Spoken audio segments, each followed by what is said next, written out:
They'll tell you our family was torn apart by an affair, a simple, sordid story of a wife and her husband's son. But that's the beautiful, tragic lie we all agreed to live with. A single act of passion can't destroy a foundation that has already crumbled to dust. Our family wasn't destroyed by a transgression. It was suffocated over 15 years of polite, gilded silence. The affair wasn't the poison that seeped into the cracks. It was just the final, desperate gasp of a body that was already dead. My husband Arthur would later claim his son ruined our lives, a convenient narrative for a man who masterfully curated every aspect of his world, including his own blamelessness. But the truth is, our life was a pristine ruin long before anyone noticed the decay. His son's eyes were just the first to see that I was already gone, a ghost haunting the halls of my own opulent prison. It all began on a sweltering Tuesday in late August, the air over Manhattan hanging thick and heavy, a suffocating blanket of humidity that felt like a physical weight on my chest. Arthur was in Zurich for the week, another business trip that had become the defining hollow rhythm of our marriage. His absences were a guilty relief, pockets of profound stillness in our grand apartment overlooking Central Park, where the silence was so complete I could finally hear myself think. For 15 years, I had flawlessly played the part of Elara, the elegant, composed wife of a titan of finance. I was a permanent fixture in a life that felt increasingly like a museum exhibit, breathtaking to observe, meticulously arranged, but cold and utterly lifeless to the touch.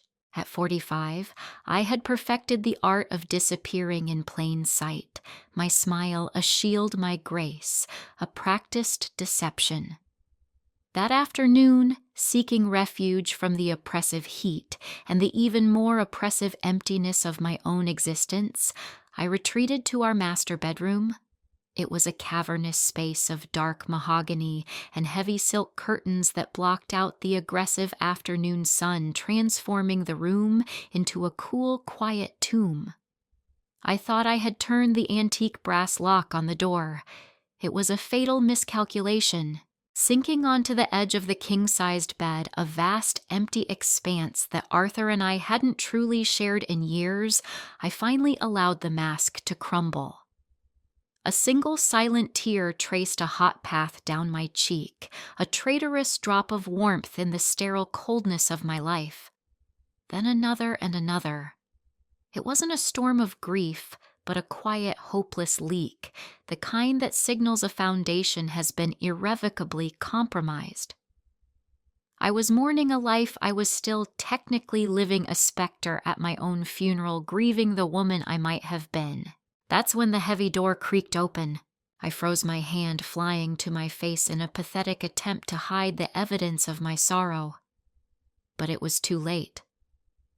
Liam stood in the doorway, his tall, lean frame silhouetted against the dim, hazy light of the hall. He was home early from his summer internship at his father's firm, a position he endured with a quiet resentment I was only just beginning to understand. His tie was already loosened, his suit jacket slung casually over one shoulder. He was 23, my stepson, the product of Arthur's first colder marriage to a woman who had the good sense to escape. Our relationship until that moment had been a carefully constructed artifice of polite distance, built on the neutral territory of his father's house. We exchanged pleasantries about the weather, and his studies never straying into the dangerous territory of genuine emotion. For a heart-stopping second, the world seemed to pause, the city's distant hum fading into nothing. Shock flickered across his young face, raw and unguarded, but it was consumed almost instantly by something else, something deeper, sharper, and far more dangerous than mere surprise. He had seen me. not just in a state of emotional undress, but he had witnessed the one singular truth I kept buried beneath layers of couture charity galas and pleasantries, my profound soul-deep unhappiness. I expected him to recoil, to stammer an apology, and flee the raw intimacy of the moment. Any other man would have. But he didn't move. His gaze, shockingly perceptive for someone his age, held mine. There was no pity in his eyes, no awkward discomfort. There was recognition. He wasn't just looking at me, he was looking into me as if he were staring at his own reflection in a shattered mirror. The shame that should have consumed me was there, a faint hot blush on my skin, but it was tangled with a terrifying, unfamiliar flutter in my chest. It was the dizzying, terrifying feeling of being truly seen for the first time in a decade. His lips parted, but no sound came out. Instead of turning away, he took a deliberate half-step into the room, his eyes scanning my face, the tear tracks, the carefully constructed mask that now lay shattered at my feet. The air in the room grew thick, heavy with everything we had never said to each other, everything we had never dared to think. This was no longer just an embarrassing accident. It was a line invisible but absolute, and we were both standing on the edge of it, staring down into the abyss. Then, as if breaking a spell, he exhaled sharply, a sound that was both ragged and resigned. "I should have knocked." He said, his voice low and unsteady, a stark contrast to his usual confident tone. He pulled the heavy door shut, and the soft, definitive click of the latch echoed like a gunshot in the silent room. I was alone again, but everything had changed. The silence was no longer empty. It was filled with him. It was filled with the terrifying, exhilarating possibility of being known. The night after Liam saw me cry was a fever dream. Every creak of the old building, every distant city siren sounded like an accusation. I lay awake for hours, the silk sheets feeling like sandpaper against my skin, replaying the moment his eyes had locked on mine, not with pity, but with that startling, unnerving recognition, as if he were looking at a familiar ghost. The next morning, the apartment was a minefield of unspoken tension. I waited, listening until I heard the front door close, signaling his departure, before I dared to venture out of my room. Avoidance was the only tool I had left in my depleted arsenal. I told myself we would let the awkwardness dissipate, smother it with our customary silence, until it was just a forgotten memory. I was a fool to think it would be so easy. Some truths once seen can never be unseen.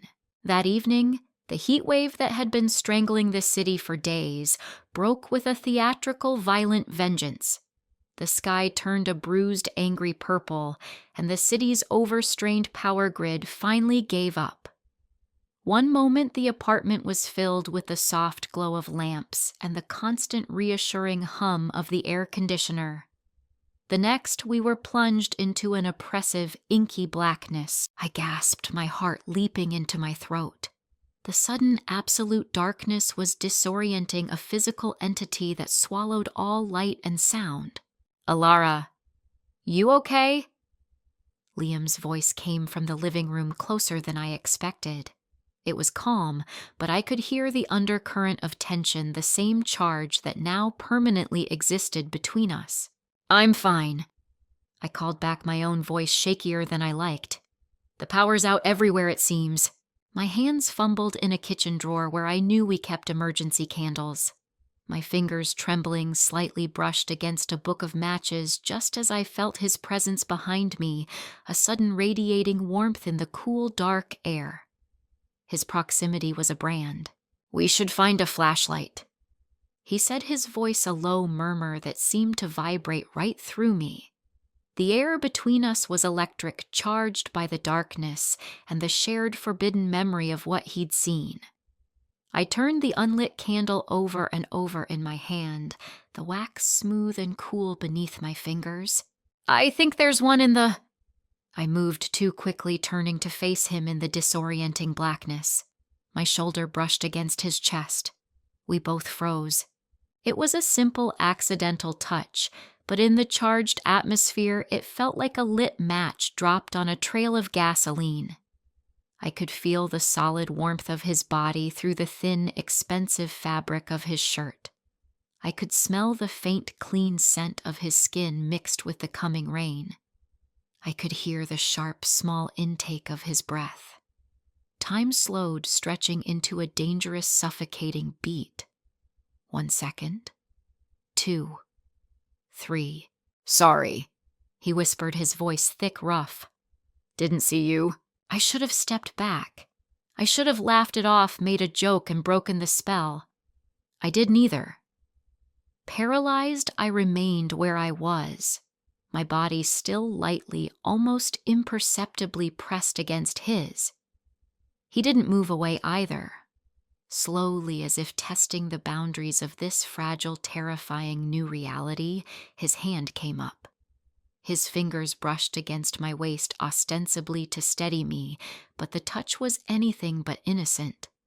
It was feather light, yet it sent a wildfire racing through my veins, a jolt of pure feeling in a body that had been numb for years. His breathing changed, growing deeper, more deliberate. I felt his posture shift, his body leaning almost imperceptibly closer. I tilted my head up, my eyes uselessly, trying to find his face in the absolute darkness, and my lips brushed against the sharp, stubbled line of his jaw. A violent shiver racked my body. It was a moment balanced on a knife's edge, a single breath away from shattering everything we knew, everything we were supposed to be. And then light. The power flickered back on, flooding the hallway with a brutal, unforgiving brightness. We sprang apart as if electrocuted, the spell violently broken. Reality came slamming back, stark, sordid, and shameful. Liam was staring at me, his jaw clenched tight, his eyes wide with a volatile mixture of shock and something that looked terrifyingly like raw, untamed longing. He started, running a hand through his dark hair, his gaze darting away, unable to meet mine. I'll go check the breaker box. He turned and was gone before I could form a single coherent word. I stood there trembling, one hand pressed to my lips, the ghost of his touch still burning on my skin. The moment was over, but the memory of it was seared into my soul, a brand on my consciousness. That night, lying awake in the oppressive silence, I knew with a dreadful, exhilarating certainty that this was no longer something we could ignore or smother with silence. The darkness had shown us both a truth we were never supposed to see. The pretense of normalcy lasted less than 24 hours. The following afternoon, Liam found me in the living room, staring blankly at the same page of a novel I'd been trying to read for half an hour. The words were just meaningless black marks on a white page. He didn't hesitate. He walked directly to the armchair where I sat and stood before me, his body blocking the soft light from the window, casting me in his shadow. We need to talk, he said. His voice was quiet, but it held a new steeliness and adult resolve I'd never heard from him before. There's nothing to talk about, I replied, my eyes fixed on the meaningless words, my heart hammering against my ribs like a trapped bird. Stop it. The command was soft, almost a whisper, but it cut through my carefully constructed defenses like a shard of glass. Stop pretending. I'm not talking about the power outage. I'm talking about the day before, in your bedroom. My head snapped up. My breath caught in my throat. His expression was intensely serious, his dark eyes searching mine, demanding a truth I had never given to anyone, least of all myself. You said it was a mistake. He continued, his voice dropping even lower, creating a bubble of intimacy around us in the vast, empty room. An accident. But you're lying. To me and to yourself. You don't know anything. I whispered the words, tasting like ash in my mouth. My chest was so tight I could barely breathe. I know what I saw. He countered, his gaze unwavering, relentless. I saw you breaking. I saw it on your face. And that glimpse of you, that raw, painful honesty, it's the only thing in this entire house that has felt real since I got here. His words stripped me bare. He hadn't just seen my tears, he had understood their origin.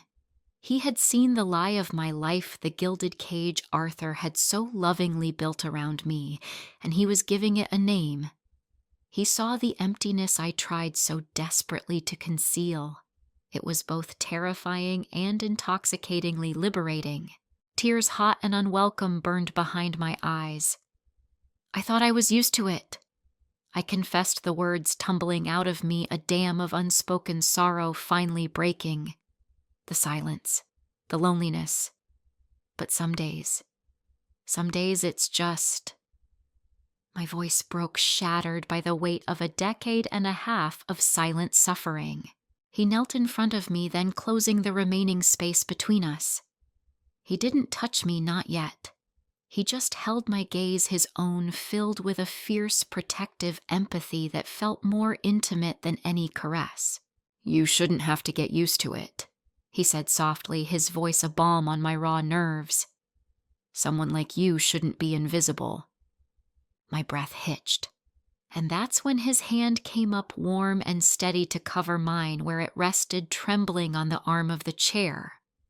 The contact was an anchor in a swirling sea of confusion and desire. It was grounding. It was real. It was dangerous. Liam, I started a feeble, pathetic protest. We can't. Tell me to leave.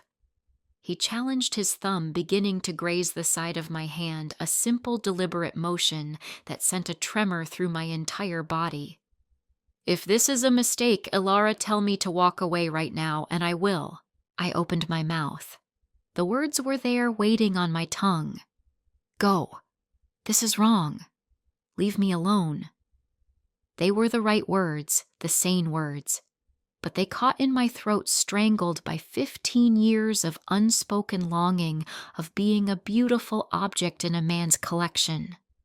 I wanted to feel something, anything other than the polite, numbing emptiness of my life. And this boy, this man, was offering me a feeling so powerful it threatened to burn me alive. Seeing the answer, the surrender in my eyes, he leaned in. The world narrowed to the space between our faces, the scent of his skin, the heat of his body. His fingers moved from my hand to my cheek, his touch feather-light, almost hesitant, as if asking one last question. And then his lips met mine. It wasn't a kiss of boyish infatuation or predatory conquest. It was slow questioning and filled with all the sorrow and understanding and recognition that had passed between us in silence. Something deep inside me, a part of my soul I thought had withered and died long ago, ignited. All the repressed grief, the loneliness, the desperate ache for connection, it all unraveled in that single shattering moment.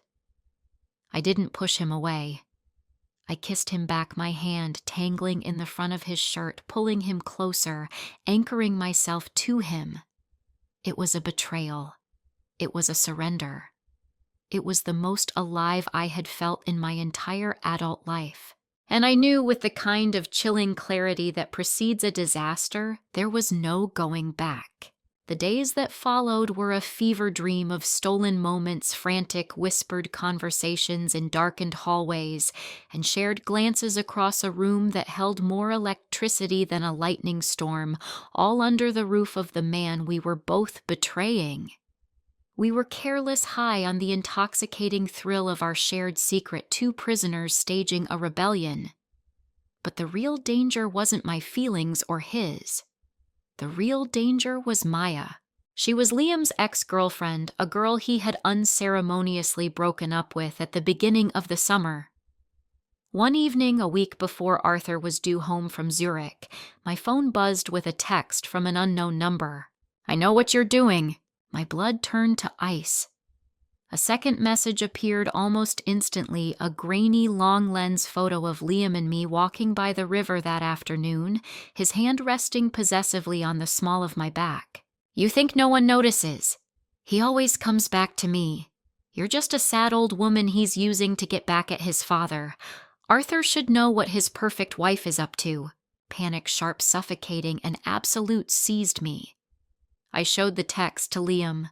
A muscle in his jaw twitched, his face hardening into a mask of cold fury. "I'll handle it," he said, his voice laced with a venom I'd never heard before. His version of handling it was a furious phone call that only fanned the flames of a scorned woman's rage. 2 nights later, the doorbell rang. It was a day before Arthur was scheduled to return. With a sickening, dreadful certainty, I knew who it was. I opened the door to find Maya standing there, a smug, triumphant look on her pretty face. She wasn't alone.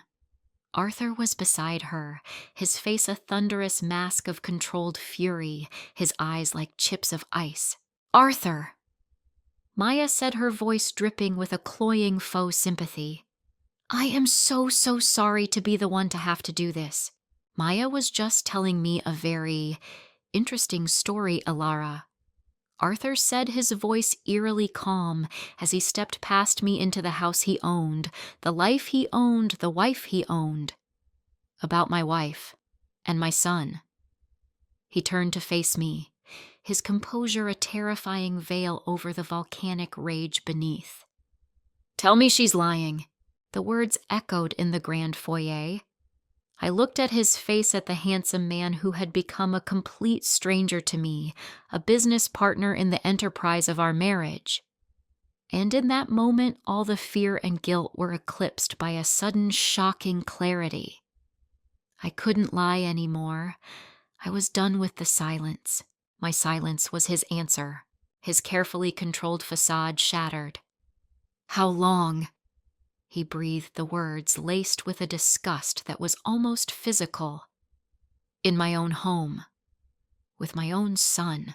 "It's not what you think," I whispered, though even I knew how weak and pathetic it sounded. "Isn't it?" He shot back, a bitter, barking laugh escaping his lips. "My wife and my son. You disgust me, both of you." He pointed a trembling finger toward the grand, sweeping staircase. "Pack your things. I want you out of this house. Tonight." Tears burned my eyes, but I held his gaze. I had lost everything. My home, my marriage, my meticulously curated life. He saw a simple, sordid betrayal. He couldn't see the 15 years of quiet neglect that had tilled the soil for this disaster. He couldn't see the slow suffocation, the profound loneliness that had made me so vulnerable to a single moment of genuine connection. He couldn't see that he had lost me long before Liam ever dared to kiss me. As I turned to walk up the stairs, leaving the smoking ruins of our life behind, a final painful truth settled in my soul.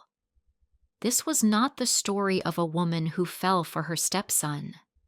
This was the story of a woman so starved for a single flicker of warmth that she was willing to burn down her own life just to feel it for a moment. Arthur thought he was casting out the sinner. He didn't understand. He was simply opening the door to a cage I had forgotten how to unlock myself. We tell ourselves that our lives are built on solid ground, but so often we stand on the fault lines of our own making, the truths we refuse to speak, the voids we refuse to see. In the end, silence is never just silence. It's a pressure that builds, and when it finally breaks, it shatters everything. If you are fascinated by the intricate, often dangerous psychology of human connection and the devastating power of unspoken truths, subscribe to our channel. We explore the stories that peel back the layers of picture-perfect lives to reveal the desperate, beautiful, and devastating realities that lie beneath.